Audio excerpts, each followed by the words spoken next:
All right, guys, we got our lesson today in part on density, and then we're also going to talk about terms called accuracy and precision. Life is not always 100% fair. Get used to it, guys. The sooner you kind of recognize the truth of that statement, the more manageable life becomes. Got a little inspiration. Poor spellers of the world, untie! Oh, sorry. I should have been unite. Says, if a tree falls in the forest and no one is there to chew it, does it have a taste? That's Beaver Philosophy 101. You guys know where that comes from? You know, the old philosophical question, if a tree falls in the forest and there's no one there to hear it, does it make a noise? Okay, yeah, it says, hey Mario, while you're over there, why don't you grab me a tall one? It's the Celtics and Lakers game. Tall one. That's good. All right, so you guys, here's some of the topics in the unit that we're presently in. I don't know if we've gone over that. I can't remember if we've gone over that. We're doing density today. We used to have labs if we were in the class. Hopefully, like I said, we're going to be back in the class, and then we would do this pretty cool chemical physical change lab, but we'll see. All right, guys, check it out. Here's this long tube. Methane gas escapes from a beaker and flows up a trough to a candle flame. The flammable gas ignites, producing a beautiful blue flame. So they put in methane gas here, and you guys see what happens?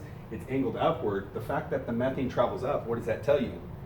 It is less dense than air, and that's why it travels up. And then when it came in contact, methane, because that's a gas that we use in the Bunsen burners here in the classroom that you guys will be using here, hopefully upon your return. It is a combustible gas, and so it came in contact with the fire. That initiated the combustion reaction. You saw the blue flame as the methane burned. Okay, now look at this one's different. Now look at this is going downward. When dense carbon dioxide gas is poured, it flows down a trough, extinguishing the candles in its path. So you guys, in this case, you guys hear what she had was carbon dioxide, the same gas you breathe out with your hot, funky breath. And the fact that it's going downward tells you what? Carbon dioxide is more dense than the air around it. What that means is it has a lot more mass per given volume than the air around it, and therefore it travels downward. And just like you guys would blow out a candle, right? When you guys blow out a candle, what you're doing is your carbon dioxide is displacing the oxygen, because remember, that's what a candle needs in order to burn is oxygen. So the carbon dioxide displaces the oxygen, and in so doing puts out the fires. Okay, density. So you guys, if little Johnny from middle school comes up to you because you're a big, bad, all-knowing high schooler, and he's saying, what's density? You guys, he's relying on you guys, big, bad, all-knowing high schooler. What would you tell little Johnny density is? You'd say, whoa, little Johnny, let me tell you. You can determine density of a particular kind of substance if, you guys, there's two aspects to density. You need to know, or you first have to have a sample of it, and you have to measure its weight or mass, because we use those terms interchangeably, how much mass it has, and its volume. So this is something that you guys should have remembered from middle school. So density really is the weight or mass compared to volume, okay? Obviously, the more mass it has for a given volume, the greater the density. The less it weighs, or the less mass it has for a given volume, the less the density. And you guys, each individual substance has its own unique density. Therefore, if we can determine the density of a substance, we can help identify what that substance is. You guys, the one that I'm expecting you guys to memorize is that for water, and we learned that a few video lessons ago. Remember, the density of water is it's easy to remember, guys, 1 gram per milliliter. That means 1 little milliliter of water weighs 1 gram. It's the mass to volume ratio. That's what a density is. So let's say you guys don't even really have to write this down, but let's say we wanted to, let's say we were getting the density of various substances. Okay, so we have different items, right? This would be like in a data table. I would just have to put this in, and you guys are going to be expected to make data tables when we collect data in the labs that we're going to do when we return. So if I wanted to get, the question is, how did we get the density? So what do we do with these items? We weight them, and you guys see at the column heading, we weight it, and we weight it in grams. WT is an abbreviation for weight, and then we got the volume of it in milliliters. You guys should remember from middle school, how do you calculate the density? That's correct. You take the weight or the mass of your substance divided by the volume. So obviously, once again, if the numerator is larger, you know, relative, if the numerator is really large, won't that make your density really large? But if your weight is really small compared to the volume, so if this number is large and the volume is, think about like a beach ball, doesn't weigh much, and the volume is really large, when you take a small number divided by a large number, what kind of number do you get? A small number, i.e. the density of a beach ball is very, very low, right? So what did we end up doing? So for item 1, we take the fact that it weighs 15 grams and we divide it by the volume, which is 35 milliliters. 15 divided by 35 is 0.43. And you guys have noticed the units. Here's a typical unit for density, gram per milliliter, because we took a gram divided by milliliter. Okay. And then you can look at this one. So let's say these are just various substances. And what else are we noticing? Just trying to see if we can see anything here. Okay, well, look, for water, you notice I don't even have to even really do any, I don't have to even collect any values because I already know the density of water. By definition, it is 1 gram per milliliter. Okay, so if you guys were, when you guys return, we might do this lab, I'm not sure, but you might have to I just expect you guys to get some densities. If we had a rectangular solid, let's say we wanted to get the density of a rectangular solid. So a rectangular solid like this, okay? Well, the question is, well, how would I get the weight? You know what? How do you get the weight? Well, you just do it. I think you guys know what I mean. I know this is kind of hard to do, but look, I have my scale. So normally I'd have it flat on a desk, right? But I gotta demonstrate this for you. And obviously I'd turn it on, and then I would zero it out. It actually has a function where you push the 0 button, and then you would place the item on there, and then you read the maths. That's what I mean by just do it. How would I get the volume of that? You guys know how you get the volume of that? You guys should remember. You guys, a perfect rectangular shape solid. I take the length times the width times the height. That's what I would do, right? I'd get my ruler, right? And I would measure the length of it, measure the height of it, and measure the width of it. Length times width times height. Little math there for you. That's how you get it, okay? But you guys know most things in nature are not nice rectangular solids like this, right? Most things tend to be irregular, right? Kind of like a rock. You guys look at this rock. So, how would I get the density of this rock? Well, I got to get the weight of it. How do I get the weight of it? You guessed it. Just do it. Yeah, you just put it on the scale and read it. Okay, that's pretty straightforward, right? How would I get the volume? I know what some of you guys are thinking. You're saying, length times width times height. No, silly. You can't do that. So what are we going to do? Does anyone remember what we do? How would I get the volume? How do I get how much space this takes up? You guys, when I ask these questions, I'm hoping you guys like put the pause button, think about it, and then, because obviously we'll give the answer here shortly, right? Use what's called the water displacement method. I think if you guys were in the class, I think a lot of you guys would have had your hands up. Miss Wilson, I know this, I remember from middle school. It's the water displacement method. You guys know how that works? Normally we'd have a graduated cylinder like this. That's typically what we use to measure volumes of liquids. But in this case, the rock it's too dang big. It's not going to fit in the graduated cylinder. So I have to use a beaker. Okay, so a beaker. So what I would do first, somebody said, "Oh yeah, I know. You put the rock in the water." No. What do I have to do first? You have to read what is the volume of the water you have. Let's say I'm just going to make it easy. Let's say it says 250 milliliters. Then I place my rock in there, right? And obviously what's going to happen? The water level is going to rise. Well, the water level is going to rise a level equivalent to the volume or space that rock took up. So then what do I do now? Now I read it again. Now it's at 450 milliliters. Well, what was the volume of the rock?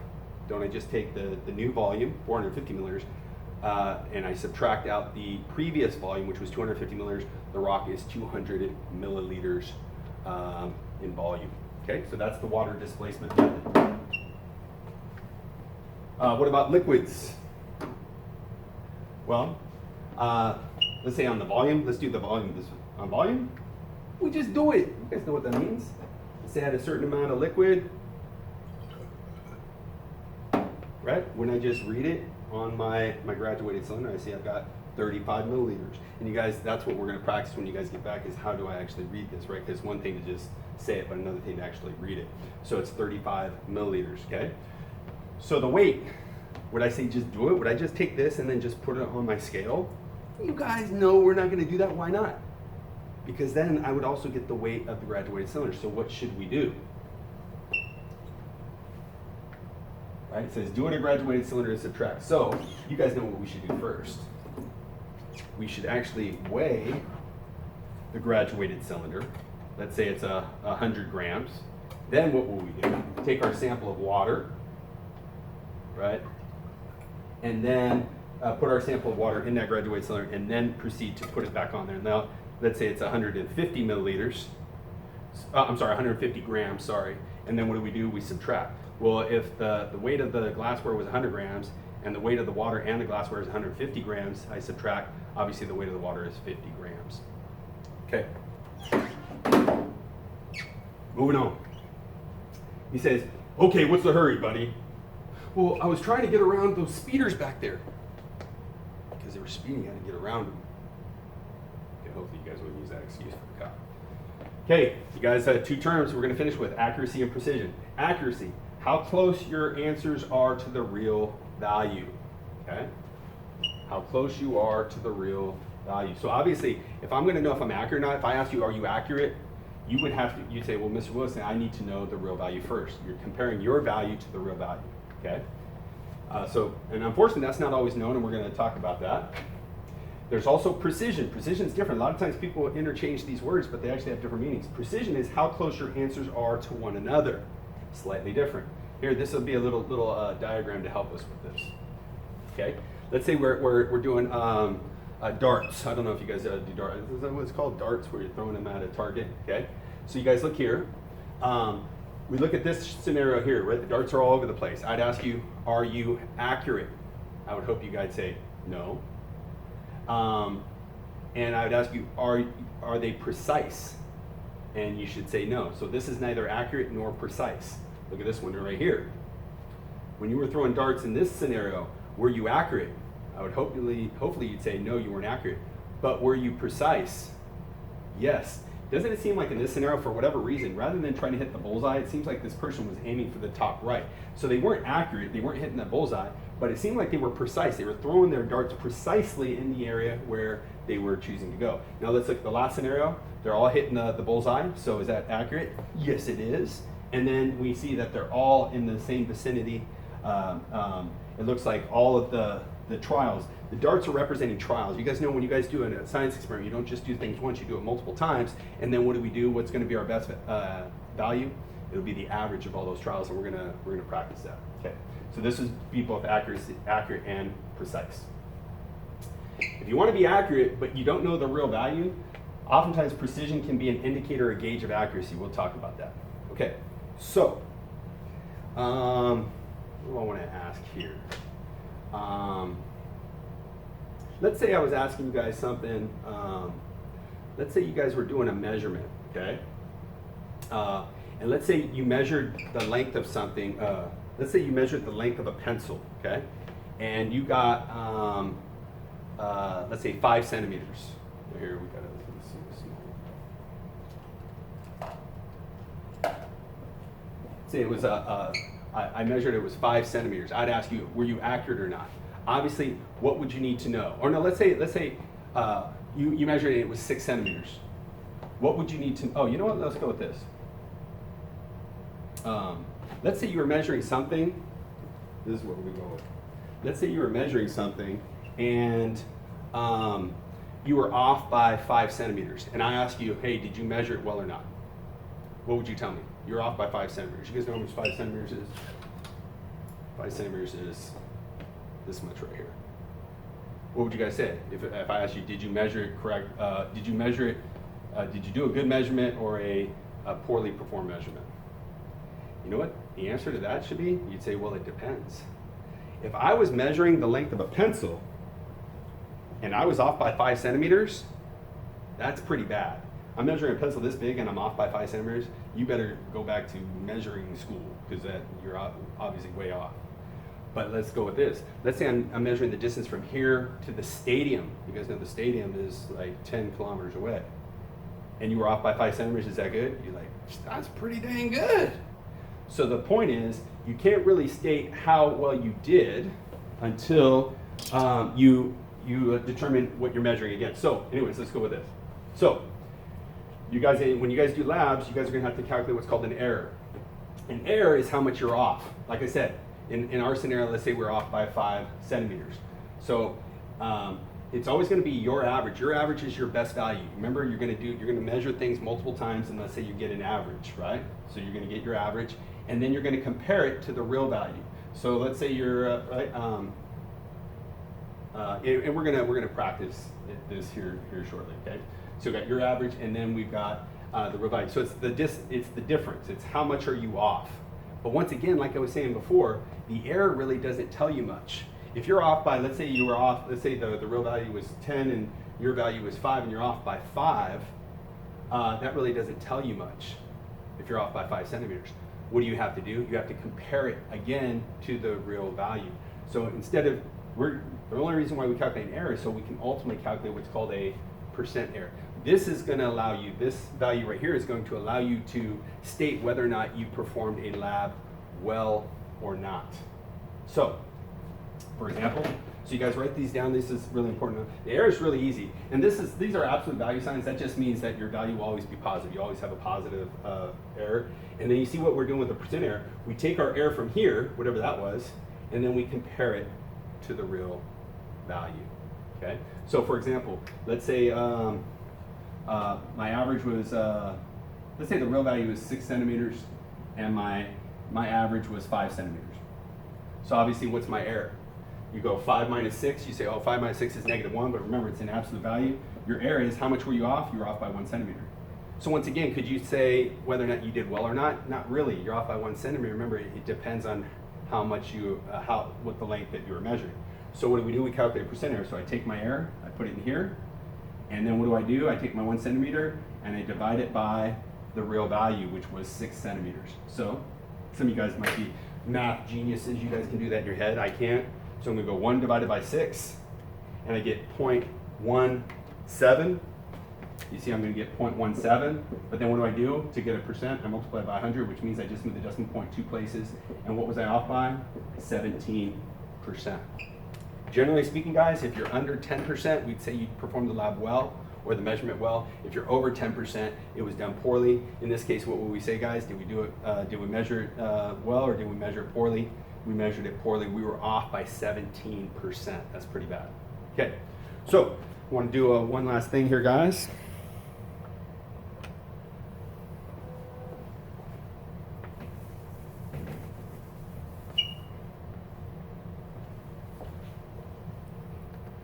Okay, guys, let's say we have 2 students.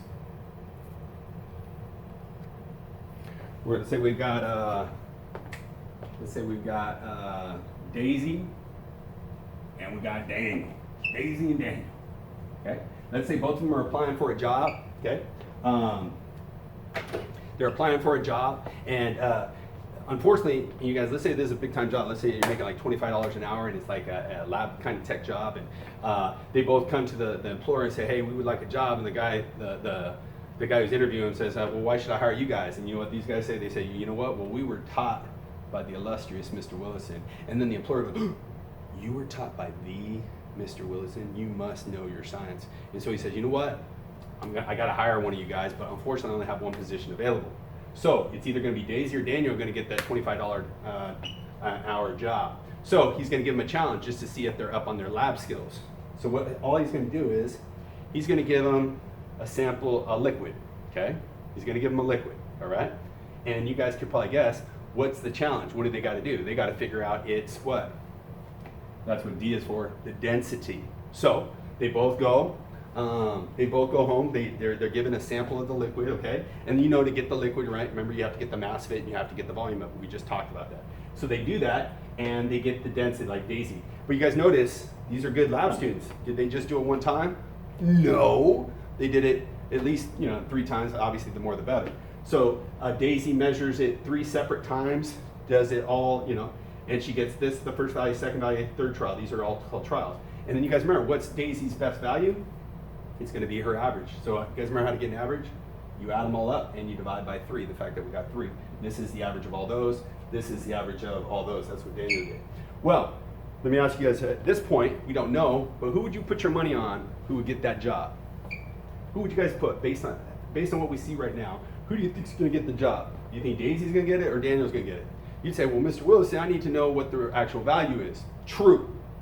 But remember what we said. If we can't determine the accuracy because we don't know the real value, what could we use? We could use precision. Well, let me ask you guys, who's more precise?